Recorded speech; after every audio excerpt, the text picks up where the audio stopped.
আসসালামু আলাইকুম, কেমন আছেন সবাই? আশা করি সবাই অনেক ভালো আছেন। সবাইকে পবিত্র ঈদ উল ফিতরের শুভেচ্ছা রইলো। দোয়া থাকলো সবার ঈদ যেন অনেক অনেক অনেক আনন্দে কাটুক।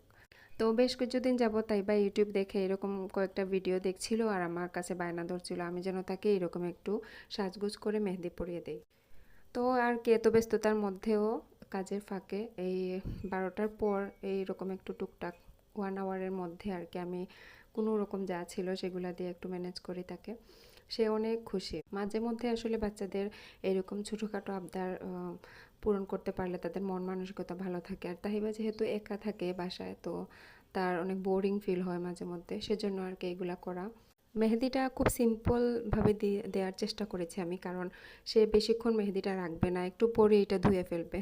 সে এটা সব সময় করে, যে কোনো ঈদে তাকে মেহেদি পরিয়ে দিলে সে 2 মিনিট পরে গিয়ে সেটা ধুয়ে ফেলবে। তো এবার কি করবে আমি জানি না আসলে। আর এই তো তার ঢং, ছবি তোলার সময় যেটা সে সব সময় করে থাকে আর কি। সবাই ভালো থাকবেন, আল্লাহ হাফেজ, সালামু আলাইকুম।